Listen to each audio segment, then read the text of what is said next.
Hey guys, good morning. Welcome back to another vlog. So today my mom and I are gonna go to the duck ponds, which is a few minutes away from home. This is also the same duck ponds that Dwayne Woolley and Chantal went to a few years ago. So yeah, we're just gonna go for a stroll there and we're going to be feeding ducks. So we've got our stale bread here and yeah, so we'll see you there. Hey guys, so we're now here at the duck ponds and this is our view at the moment. So this is what this duck ponds look like.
Resident birds of Lake Alford.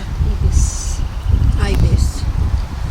So we got the white ibis, black swan, cattle egret, darter, dusky moorhen, black-faced cuckoo, Pacific black duck, purple swamp hen, Eurasian coot, straw-necked ibis, brown eater, blue-faced honey eater, forest kingfisher, little egret, white-faced heron, rainbow lorikeet, little black cormorant, I think, little pied cormorant, figbird, and pale-headed rosella. So as you can see, we have quite a lot of birds in this duck ponds. Ikaw ang matatakot dyan. Ayan, sa likod mo nag-intay, oh. Malalaki. Doon lang sa tubig.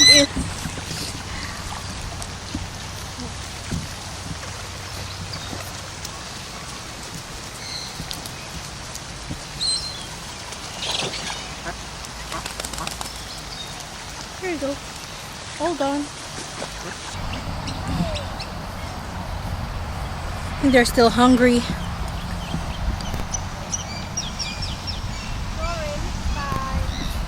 We don't have any more bread. Bring more bread. Ikaw naman kasi, inubusan mo ko. Isa lang yung slice na tinira mo. Tatlong slice lang naman yun eh. Sana isang loaf. You should get some from Vinny's. Next time, dala tayo isang loaf. Get some bread from St. Vincent to feed the birds next time. Magkano lang naman yung mga old bread na sa ano? Dollar mama. Pagpunta sa grocery, $1 lang yan. Yeah. The old bread. I think, for example, it expires today. I think they give it to St. Vincent de Paul. They don't sell it anymore. They don't sell the bread once it's expiring or expired. Yung nasabi ni sa karamihan naman hindi. Yeah, but it usually expires the next day. Oo. So, Kasi sometimes, one big truck din deliver nila eh. Sa half, dami talaga. yeah. I already feel hot. It's about 12:30. 12:20. Mm. So we gotta go home now. Go home. I still gotta go to Chemist Warehouse, which is not too far from here. That's the crematorium. Yeah. Over there is the crematorium. Not sure why we would mention that. Wala naman sa inyo papakremate. So what is this thing called again? What is that? Is that part of the Gympie Museum? Gympie Museum is over there. That one is just the building where the flood before is what year is that before we come here? 1980, I think. That the big flood in Gympie, that about that height where that building with that like tower is. It's called the South Great Eastern. That one, the new one. One and the one the other side. So yeah. The duck ponds looks much nicer now than it did when we first came here. They added more trees, they got more birds, they've got Added these more bridges, fun. and they also have a Sunday market here. When is it? The first and third Sunday? No, that's every second Sunday. Second and fourth. Second and fourth Sunday they have a market here then where Fourth local Sunday. farmers sell their goodies and whatever else they sell. First and third is So in, all local. They just rent the space for I don't know what was how in much? this $15 building. was No it? one in there.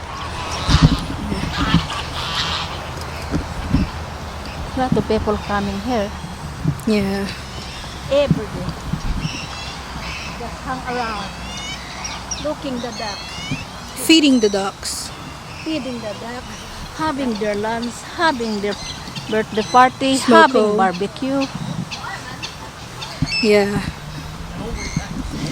There's Because it's free. a lot of happening in here. Yeah.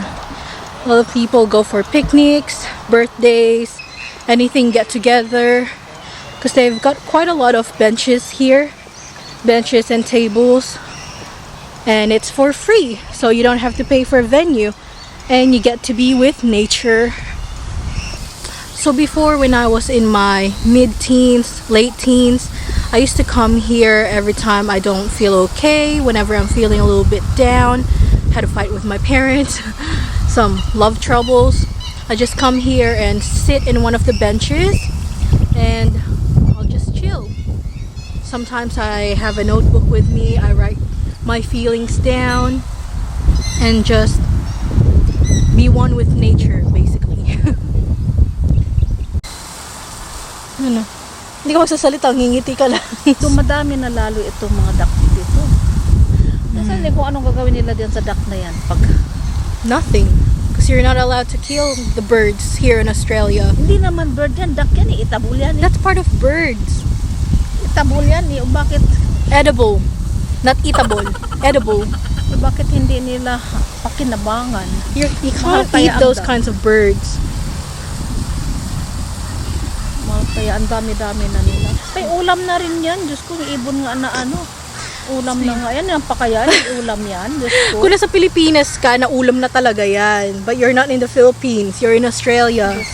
You're not allowed to- Mabubusog niyan pag You're not allowed to kill birds here. Nila. Kahit sa South Bank, Diyos ko, yung mga Yeah. Ibis. bird doon, ako. Dami-dami. I was saying before na it's been a long time since the last time I was here, because the last time I was here it stinks. It smells of bird poop, but now you can't smell anything, so they probably cleaned it. Hindi kasi that side, that's a new one.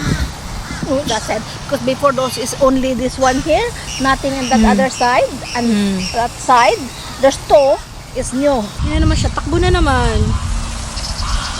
Ang hanap nga ng pagkain yan, tingnan mo. Subukan mo ano yan, maglapit ka kayo. Kaya next time mama, itabi na natin yung mga ano natin.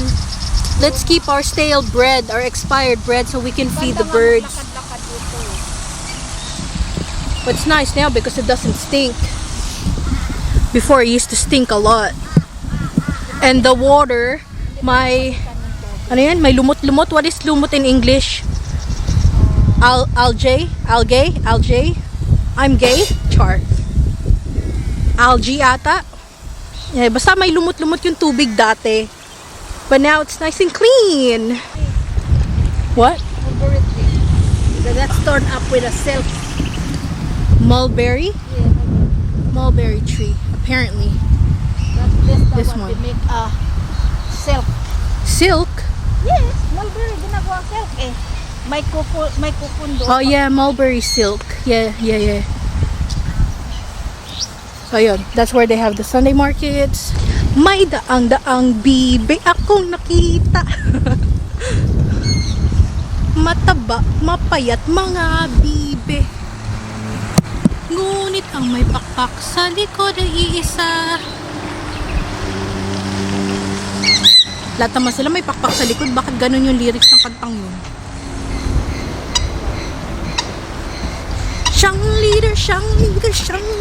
Nakangaya talaga itong damo na ito. Siyang leader na nagsabi ng kwak-kwak.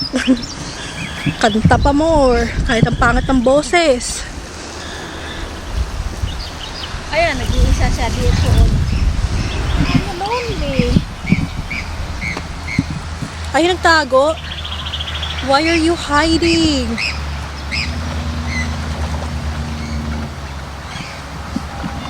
It's hiding. We saw a bird. A lonely bird. And then when we came closer, it hid itself. Shy type siya. Oh, nakikita mo lahat ng sasakyan. Yeah. Over there is the highway. Picnic siya. Picnic siyang mag-isa. Yeah. Malay mo, may padating siyang mga kasama. Eh, ba't kasi initan? Ang dami namang walang init na ano eh. Bakit? Hindi ko siguro magbulat. Sunbathing. Absorb vitamin D. Ganun. And we're gonna walk again. Another round.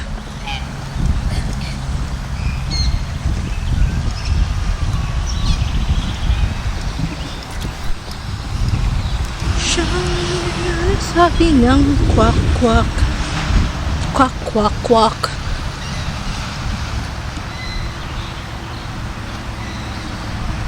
Ang ganda nitong puno na to. This tree. Ang ganda niya. Ang dami magagandang puno dito.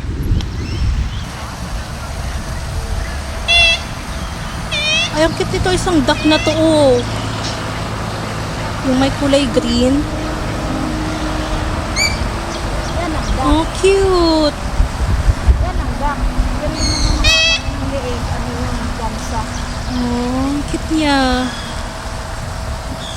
Yan sila, mga duck yan.